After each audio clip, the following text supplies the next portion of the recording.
Do të vjojmë të flasim për rastin e 2 pacientëve të infektuar me koronavirus dhe me mua në studion e lajmeve të Ora Neës është bashkuar zonja Albana Fico, është drejtori Institutit të Shëndetit Publik.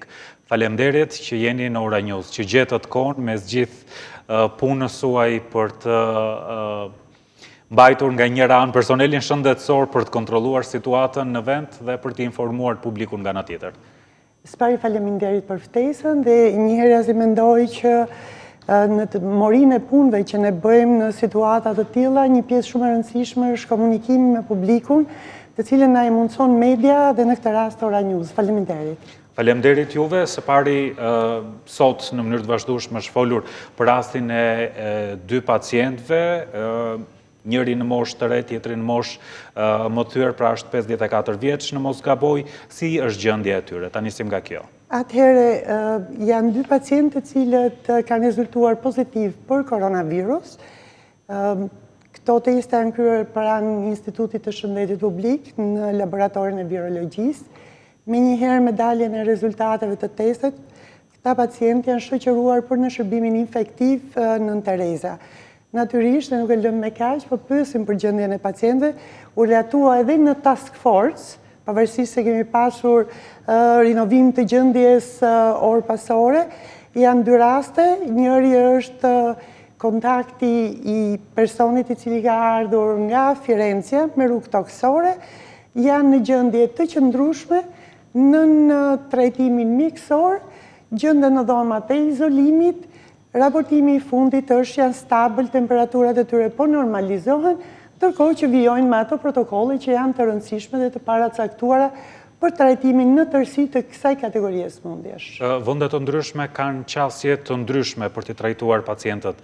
Çfarë po bën Shqipëria? Për shembull, ne në lajme, duke ju referuar agjencive botërore, themi që OBSH-ja ka rekomanduar disa mjekime të cilat përdoren për pacientët me HIV. Në rastin konkret, si po mjekojnë këta 2 pacientë? Atëherë, konsensusi ndërkombëtar, edhe kam fjalën këtu për komunitetin mjekësor, nuk ka një protokoll të paracaktuar për trajtim të veçantë të koronavirusit. Nuk ka mjekim specifik, nuk ka dhe vaksinë përkundrejt tij. Pa diskutim, të gjitha këto gjëra që ndodhin jashtë Shqipërisë, për një kohë të gjatë, sepse ne nuk jemi në linjën e parë të vendeve që kanë pasur raste të konfirmuara, janë pa diskutim edhe pjesë e diskutimit të Komitetit Teknik, i cili është një nivel i lartë ekspertësh, që shikon jo vetëm me vëmendje, por edhe me dëshirën e mirë për të implementuar nëse OBSH-ja ose organizmat e ndryshme ndërkombëtar të sferës mjekësore do të na këshillonin.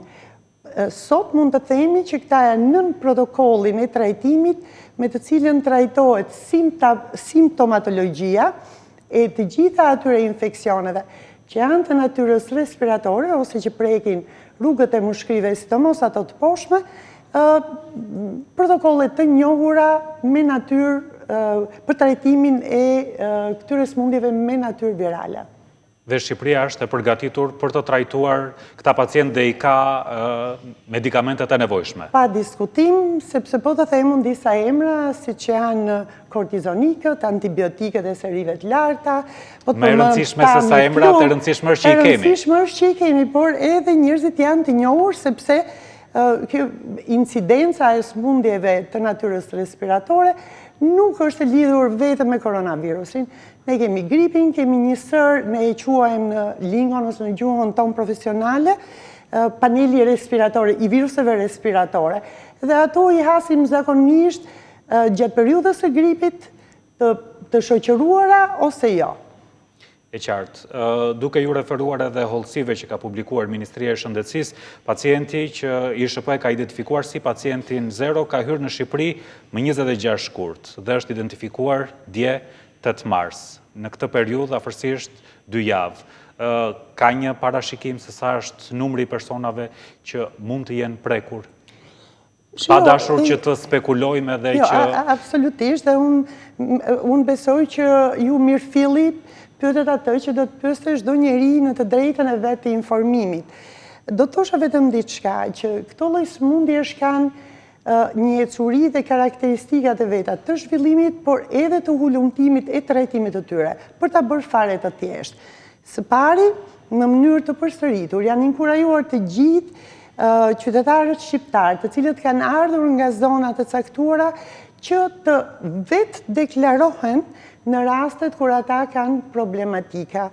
Por, duke ardhur nga zona të nxehta, ajo që është kërkuar është që të hynë në vetëkarantinim, pra në një mas në të cilën bindja qytetare dhe zbatimi i rregullave të cilat janë vendosur nga autoritetet e vendit, në këtë rast edhe Shqipëri, është një detyrë tashmë, unë do ta quaja kombëtare, nuk është vetëm personale.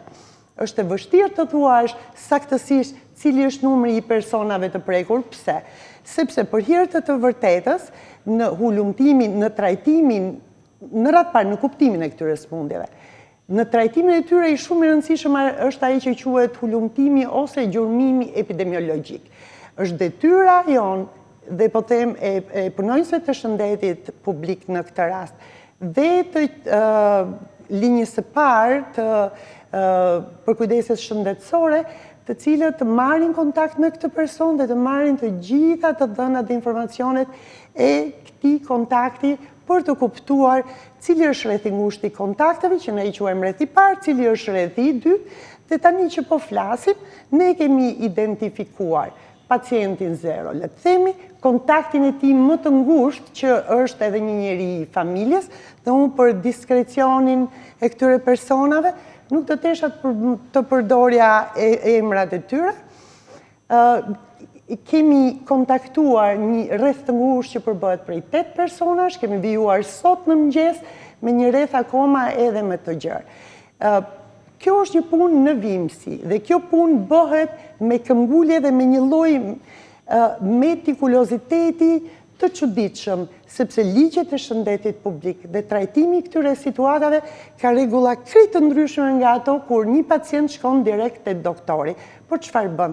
Ne do morëm përgjigjen e mostrave pozitiv, atëherë gjëja e parë që u bë, të 2 personat u transferuar në shërbimin infektiv, izoluar dhe trajtuar, dhe në të njëjtën kohë një ekip i ynë kontaktoi kontaktet e mundshme, të cilave ju janë marrë mostrat, pra rrethin e parë të ngushtë ju janë marrë mostrat, tani që flasim po përpunojnë në Institutin e Shëndetit Publik, dhe nuk kemi akoma rezultat. Kur mund t'i kemi këto rezultatet?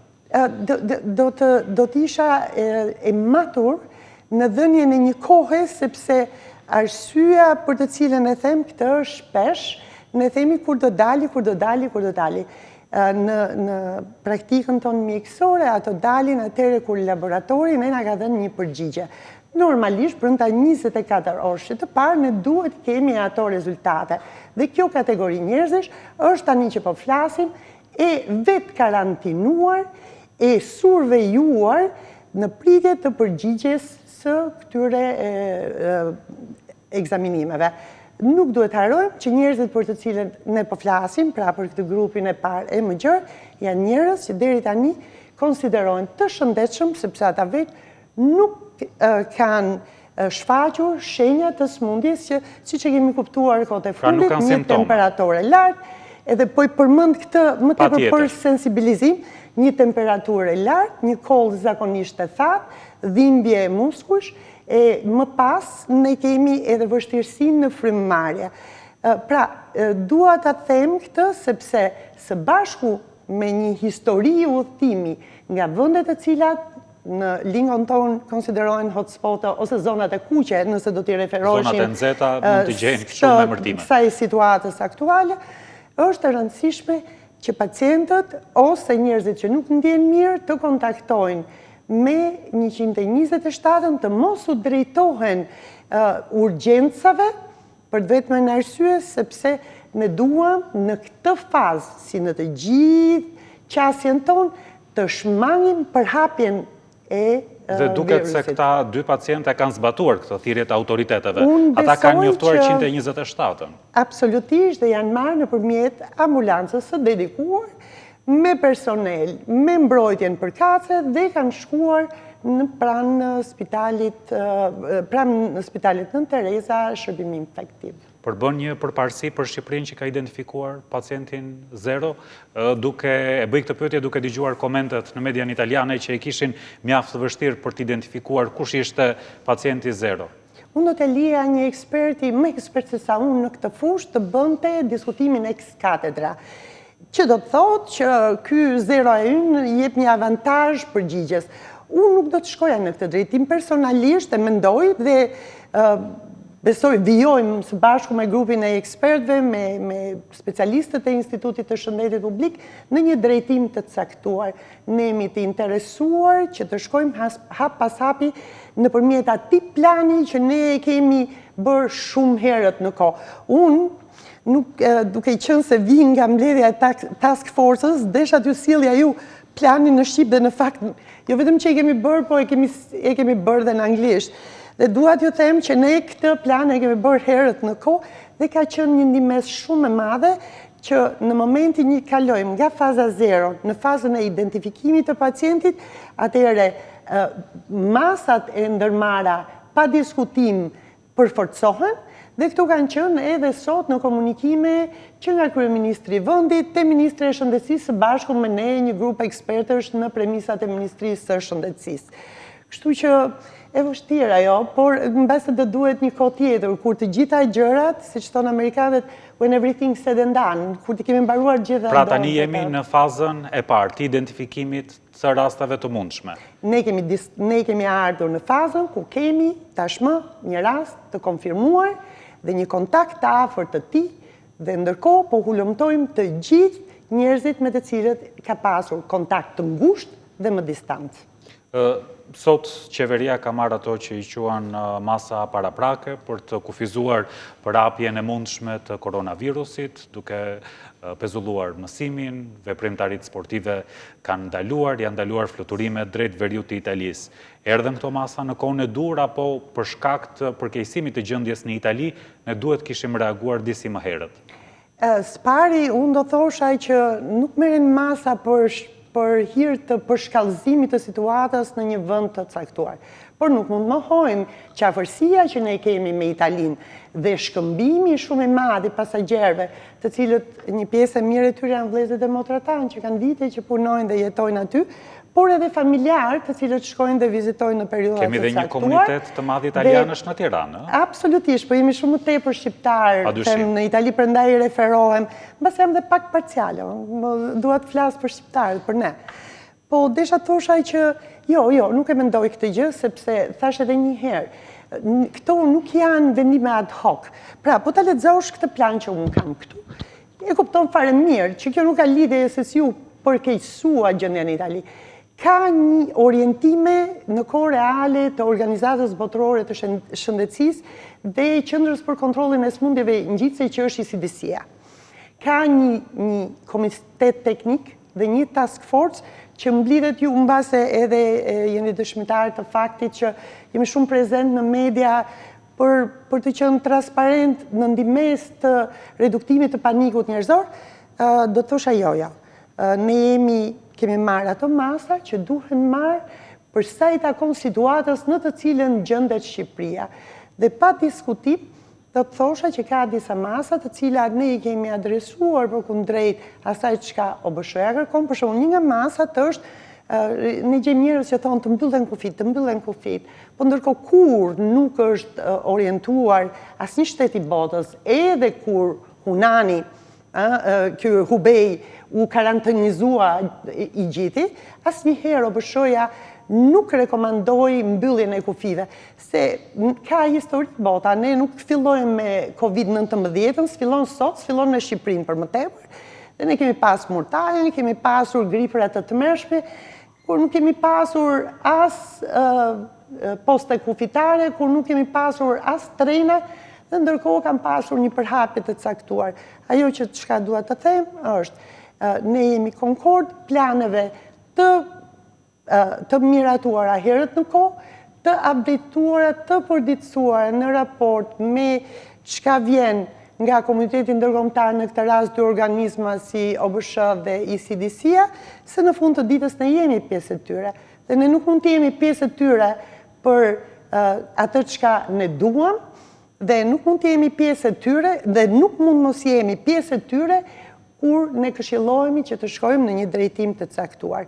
Unë besoj që deri tashti, gjëja më e rëndësishme për gjithë ne është që të vijmë ose të vijojmë të gjithë së bashku për të qenë të aftë, të shpjegojmë publikut të gjerë që janë edhe prindërit tanë. Po të doni, unë e di se kam filluar ditën sot, unë telefonin e parë e kam bërë babait tim. Dhe i kam thënë, shiko, dy rastet e para jam konfirmuar, të lutem shumë, duke pasur parasysh edhe shëndetit e tij, i thash, të lutem shumë dy gjëra. Ju lutem, konsideroni këtë përpara se të shkoni, se dija që kishin një event familjar, diçka më të gjerë. Dhe unë nisa nga mosha e prindërve të mi, një herë azi edhe nga bashkësia e njerëzve ku do shkonin.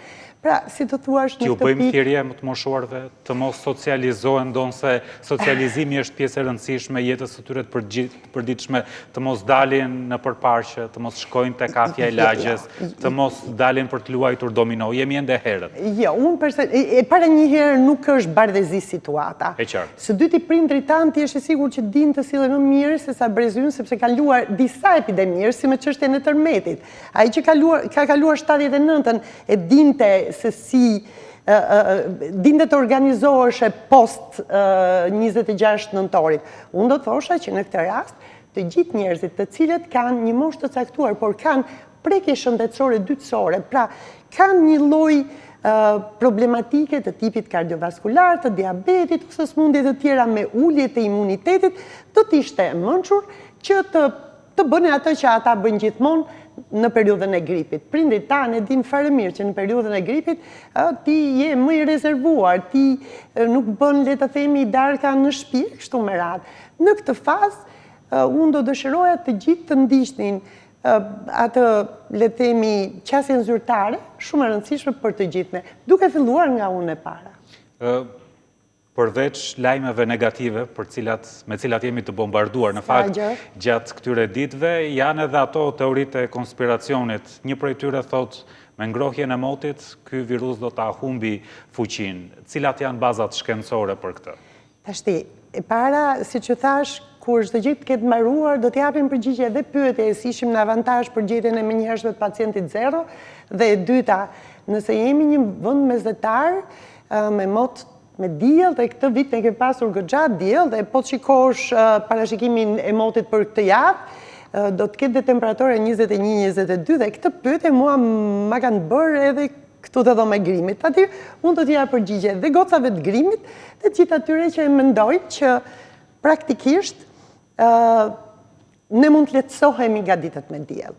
Shiko, në botën e viruseve ka dy kategori viruse, të paktën më lejoni t'ju them pak gjëra për të mos lodhur askënd që po na ndjek. Ka viruset të cilat në membranën e tyre të jashtme, një nga karakteristikat që kanë të membranës është përqindja shumë e lartë e yndyrnave, dhe kjo kategori ka tentacionin që me rritjen e temperaturave le të themi të dobësohet. Po kjo është shumë pak për të thënë që me rritjen e temperaturës. Ka plot fenomene në botën e virologjisë, siç është transmetimi i një pas njëshëm dhe ajo që quhet humbja e fuqisë. Tashti, në rastin e COVID-19-s, ne pak dim. Pra është ende një virus që po studiohet. Që patjetër po studiohet, bile me shumë ambicie, sidomos nga laboratorët në Shtetet e Bashkuara, të cilët vazhdimisht punojnë dhe na sjellin nëpërmjet rrjeteve tona profesionale gjëra shumë intriguese. Thjesht do të thosha që jemi përpara një virusi të ri, le të sillemi me kujdes dhe të bëjmë të marrim masat personale dhe të ndjekim masat e përgjithshme në mënyrë që të kemi mundësi t'ja dalim. Dhe unë besoj që do t'ja dalim sepse nëse ne në frontin profesional bëjmë më të mirë në mushme dhe qytetarët përgjigjen me përgjegjësinë që kanë shqiptarët, dhe unë dua ta them me përgjegjësinë që kanë shqiptarët, Shqiptarët janë të dëgjuar atëherë kur duhet, janë, absolutisht. Unë besoj që me punë të përbashkët, me më shumë njohuri, me bashkërëndimit e të gjitha mundësive që ne kemi, dhe nuk kemi pak sot, dhe më lojë të ta them, shqetësimi më i madh, unë jam vetë mjeke me 2 specialitete, jam dhe kliniciste. Pa diskutim, ditë të them që gjëja më e rëndësishme që ne po hasim, është një lloj përkujdesje për personelin ton mjekësor. Kështu që besoj që